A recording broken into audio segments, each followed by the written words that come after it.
सब कब तक चलेगा भाभी? ये खेल हमने अनजाने में शुरू किया था, पर अब लगता है ये किसी न किसी की जान लेकर ही। एक गलती को छुपाने के लिए दूसरी और फिर तीसरी, पहले सुशीला और अब शर्मिला, उसके बाद कोई और।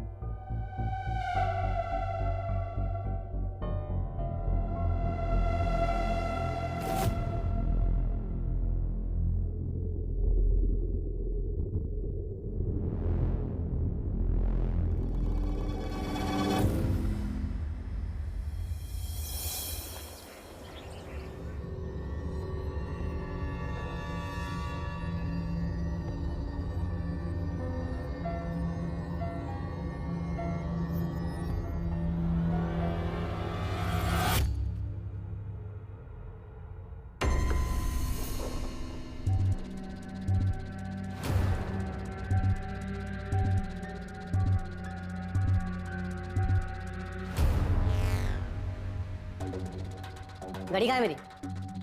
मुझे नहीं पता, यहीं कहीं रखी होगी। कहीं शर्मिला के कमरे में तो नहीं रह गई? रुको मैं देख के आती हूँ।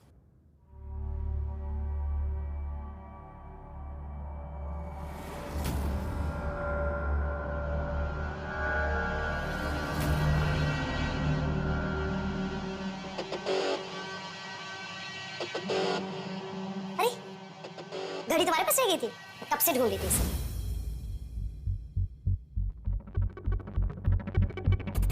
ये घड़ी शर्मिला के रूम में थी। ठीक है, नाश्ता लगाओ।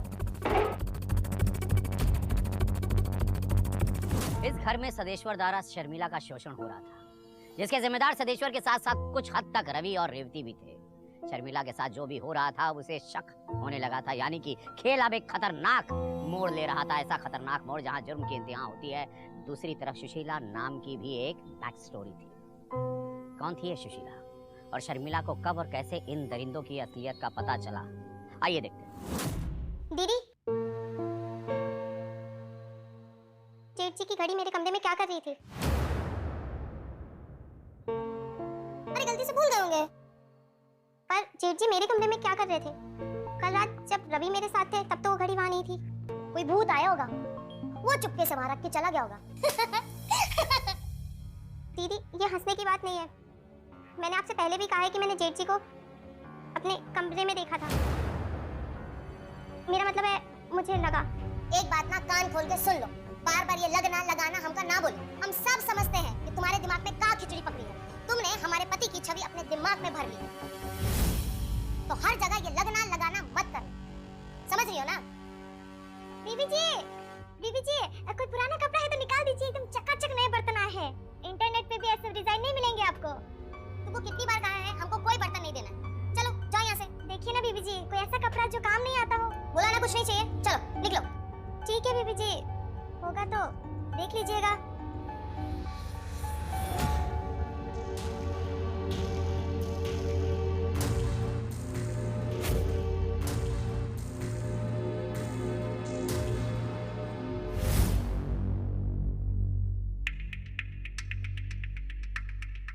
हाँ बोलो।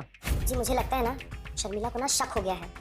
वो आज सुबह ही मुझे ना उस घड़ी के बारे में पूछ रही थी। हाँ ठीक है, आगे से ध्यान रखूंगा। मैं क्या बोलती हूँ, कुछ दिन तक ना हम ये सब बंद कर देते हैं। चुप, एकदम चुप। पूरी कसम निकालनी है अभी मुझे।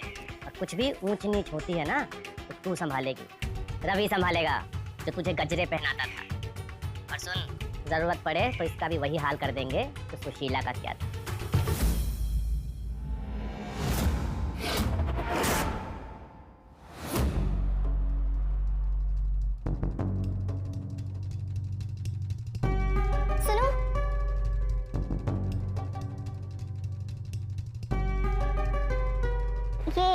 सुशीला कौन है? सुशीला है नहीं, सुशीला थी। रवि ब्याह कर लाया था या ब्याह कर?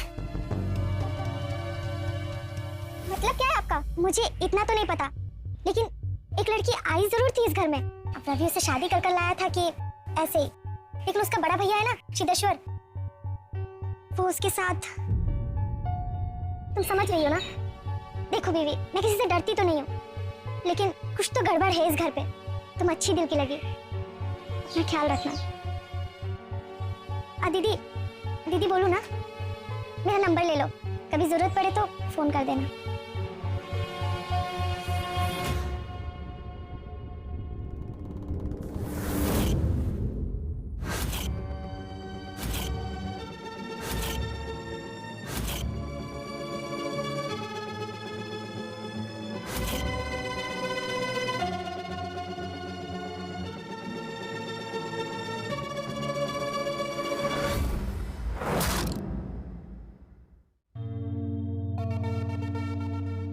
कहाँ गई थी? मैंने पूछा बहुरिया कहाँ गई थी? सुशीला कौन है?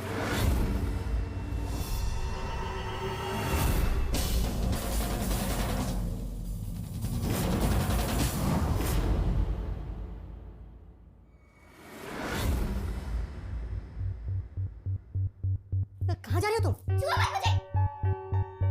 खैर इतना तो मुझे समझ में आ गया, तुमने मुझे आज तक छुआ ही नहीं। क्या बकवास कर रही हो तुम ये सब? तो बताओ कौन थी सुशीला और कहाँ गई? सुशीला? कौन सुशीला? तुम्हारी लड़खड़ाती जुबान सब बता रही है। और फिर लाडो मेरी बात सुन, जैसा तू सोच रही है वैसा कुछ नहीं है, समझ मेरी बात। कुछ नहीं सुनना मुझे।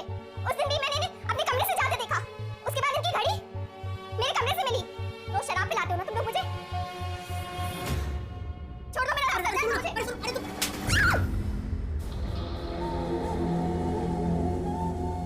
हाँ, मैं ही आता हूँ तेरे कमरे में।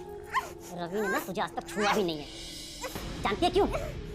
क्योंकि इन दोनों ने जो पाप किए हैं, तेरे पति और तेरे भाभी ने मिलकर उसका हर्जाना तू भुगत रही है। और जब तक भुगतती रहेगी, जब तक ये दोनों प्रायश्चित ना कर ले। और रही बात सुशीला की, तो रवि की गर्लफ्रेंड थी। एक दिन ले आता उसे घर, बस फिर क्या था?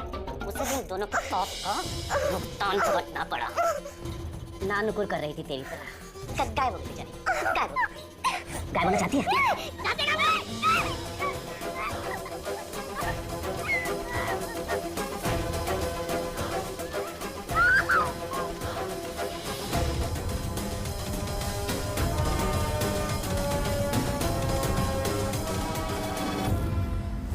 इंतहा हो चुकी थी इन हैवानों के जुल्मों की, और अब तो शर्मिला को सब पता था। सदेश्वर, रेवती और रवि जैसे लोग हमारे समाज में एक बीमारी की तरह हैं, जो मानसिक रोग से पीड़ित होते हैं, और ये रोग कैंसर से भी ज्यादा खतरनाक होता है। शर्मिला उनकी इस हैवानियत का शिकार बन चुकी थी, जो बेचारी बेजुबान पंछी की तरह इस जाल में फंसकर तड़प रही थी। हैवानियत का एक ऐसा नंगा नाच आपने कभी देखा ना होगा और ना ही सुना होगा। देखिए क्या था।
सुनिए ना, उठिए ना, बहुत बुरा सपना देखा है, मुझे बहुत डर लग रहा है। अरे जा ना।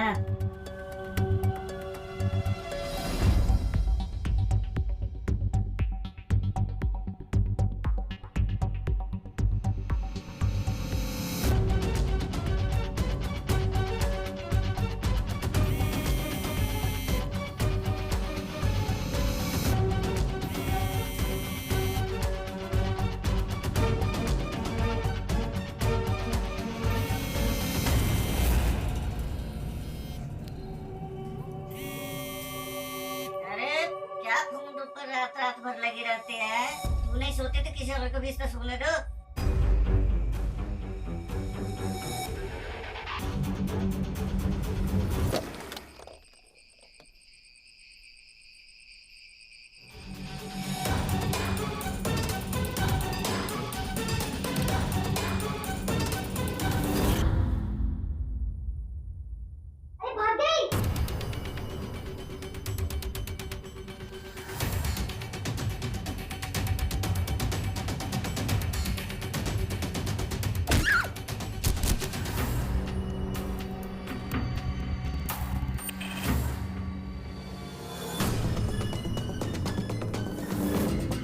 उसे भी वहीं गाड़ देते हैं जहाँ सुशीला को गाड़ा था। रवि और सदेश्वर की बात न मानने पर उन्होंने शर्मिला को भी रास्ते से हटा दिया था। जुर्म वो रास्ता है जो बड़ा ही लुभावना होता है, क्योंकि ये अजब खेल है। एक जुर्म की स्याही को मिटाने के लिए दूसरा जुर्म करना पड़ता है। इसका कोई अंत ही नहीं। बेशक रवि और सदेश्वर और रेवती के हौसले बुलंद थे, वो लोग अपने नए शिकार की ओर बढ़ चले थे। बेशक वो कानून की नजर में धूल झोंकने में कामयाब तो हो गए थे, पर कोई नजर थी जो इन पर टिकी हुई थी।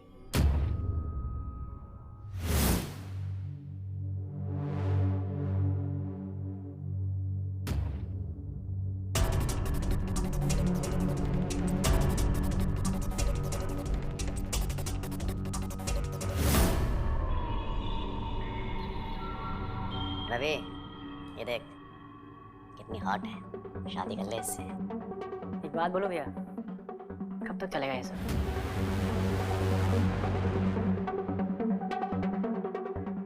अब तो उम्र भर चलेगा।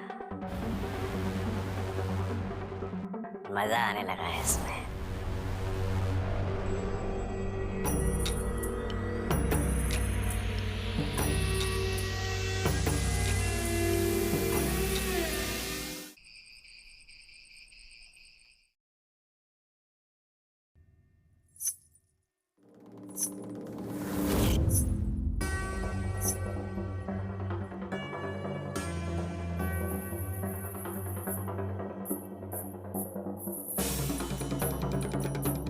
कौन है?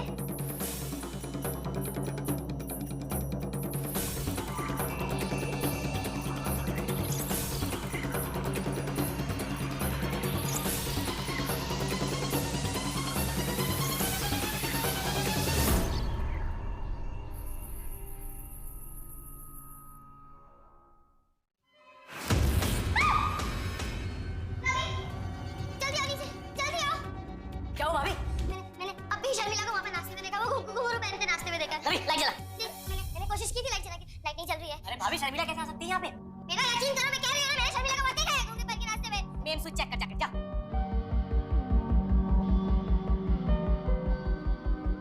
घुंघरू का है? मैं वही तो कह रही हूँ कि मैंने वो घुंघरू पहने हुए शर्मिला को वहाँ नाश्ते में देखा। तुम मेरे भरोसा ही नहीं कर रहे हो।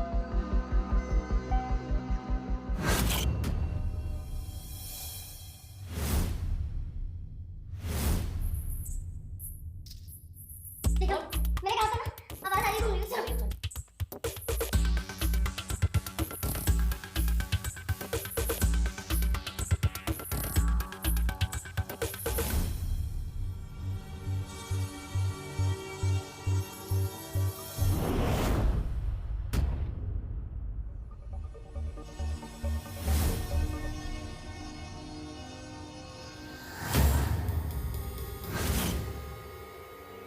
मैंने अभी किसी को बाहर जाते देखा। वहाँ पे।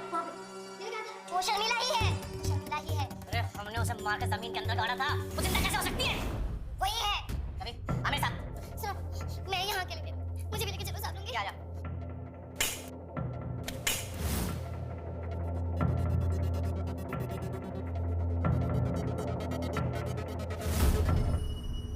ये देखो, शर्मिला के हाथ और उसके कपड़े। नहीं, ये शर्मिला नहीं है। मैंने शर्मिला को खुद अपनी आंखों से अंदर नाश्ते में देखा है। ये शर्मिला की लाश नहीं है। भाभी, आप क्या बोल रही हो? शर्मिला मर चुकी है। देखा, मैंने कहा ना, तुम्हें आवाज सुनाई? अब वो शर्मिला है। अगर ये शर्मिला का भूत भी है तो इसको भी वहीं पहुंचाना पड़ेगा जहां शर्मिला और सुशीला को पहुंचाया था। आओ मेरे साथ। अरे भैया,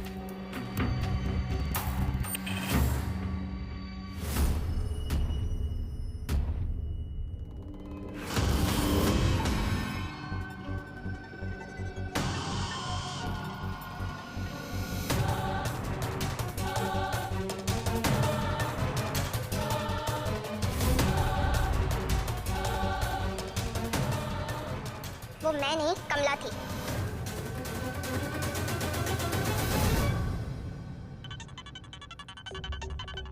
दीदी का फोन। हेलो, हेलो दीदी। हेलो, हेलो कमला। दीदी क्या हुआ? मुझे बचा ले कमला। दीदी रुको, मैं आती हूँ आपके घर। नहीं, तू मत आ, मैं आती हूँ। फोन किसी भी वक्त ना पूछते हुए।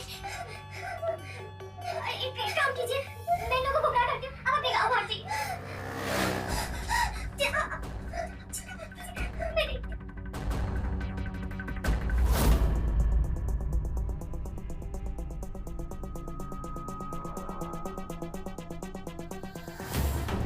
उस वक्त तो मैं अपने गांव भाग गई।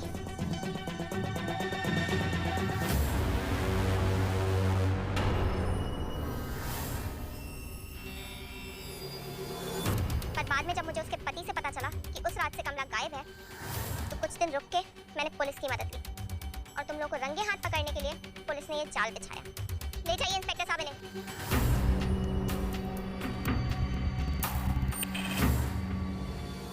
हवस इंसान को इतना नीच बना देता है कि कोई आम आदमी इसकी कल्पना भी नहीं कर सकता।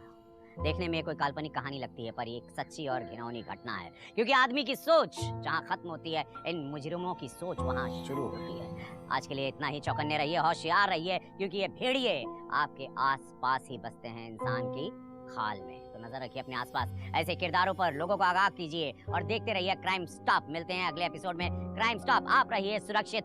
भारत माता की जय। जय हिंद।